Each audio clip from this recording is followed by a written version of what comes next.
মহাপুৰুষীয় সমাজ দৰং জিলা সমিতিৰ চতুৰ্থ বাৰ্ষিক অধিৱেশনখনি অহা 18 আৰু 19 জানুৱাৰীত চিপাঝাৰৰ গৰুখুটিত অনুষ্ঠিত হ'ব।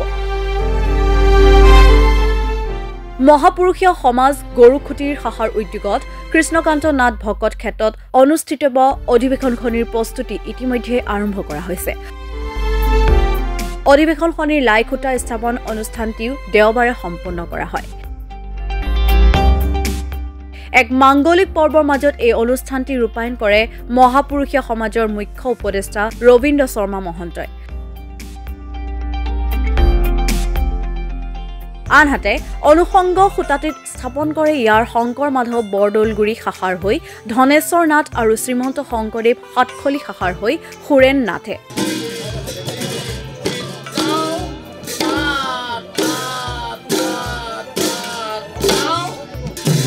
অধিৱেশনৰ মূল অনুষ্ঠানটিত কেইবা হাজাৰ ভক্তৰ সমাৱেশ হ'ব বুলি উদ্যোক্তাই আশা প্ৰকাশ কৰে।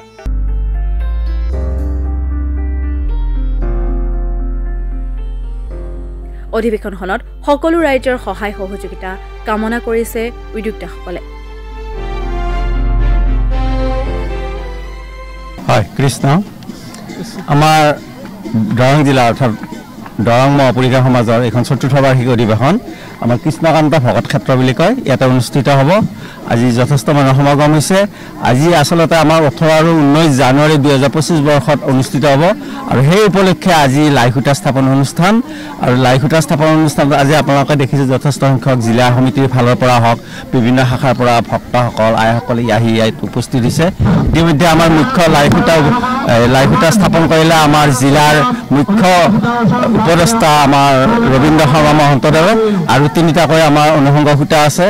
আমাৰ এই অধিৱেশনৰ লগত সংগতি ৰাখি আমাৰ জিলাৰ ফালৰ পৰা এখনি মুখপত্ৰ উন্মোচন হ'ব। সেইখনৰ নাম হৈছে শ্ৰীমন্ত জ্যোতি আৰু আদৰণীয় সমিতিৰ ফালৰ পৰা এখন আমি স্মৃতি গ্ৰন্থ আমি প্ৰস্তুত কৰিছোঁ। আমাৰ সম্পাদনা সমিতিয়ে ইতিমধ্যে এইখন প্ৰস্তুত কৰি আছে। গতিকে আমি সদৌ ৰাইজৰ দৰং জিলাৰ সকলো ৰাইজৰ আমি সহায় সহযোগিতা আমি আন্তৰিকতাৰে আশা কৰিছোঁ। আমাৰ এই অধিৱেশনে অতি কমেও আমাৰ 10 লাখ টকাৰ হ'ব আৰু আমাৰ মূল অধিৱেশনত মানুহ সমাগম হ'ব প্ৰায় 7 পৰা 10 হাজাৰ মানুহৰ। এইবাৰ ইয়াতে কৃষ্ণকান্ত ভকত ক্ষেত্ৰ বুলি কয় এইখন আৰু মণিকাঞ্চন শাখা গৰুখুটি মহাপুৰুষীয় সমাজৰ অন্তৰ্গত মণিকাঞ্চন শাখা গৰুখুটি আৰু এইখন কৃষ্ণকান্ত নাম দিয়া হৈছে ভকত ক্ষেত্ৰ নাম দিয়া হৈছে।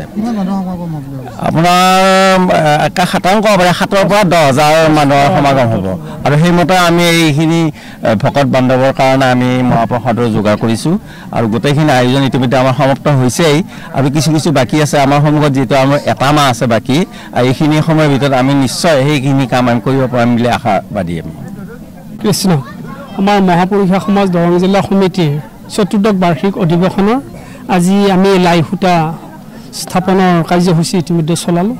সেয়ে ইয়াত আমাৰ দৰং জিলাৰ ফালৰ পৰা তথা বহুতো বিভিন্ন শাখাৰ পৰা ভকত বৈষ্ণৱ আই মাতৃসকল ইয়াত আহিছে। ইয়াতে আমি আমাৰ এই গৰুখুটি অঞ্চল বহুত পিছপৰা ঠাই। সেয়ে আমি বহুত দুৰ্বল ভকতখিনি আছোঁ যদিও আমি বহুত দেহে কাহে লাগি আমাৰ ইয়াত থকা ভকত বৈষ্ণৱখিনিয়ে গোটেইখিনিয়ে দেহে কাহে লাগি ইতিমধ্যে কাৰ্যসূচীটো আগবাঢ়িছে কলসৰ কৰাৰ কাৰণে।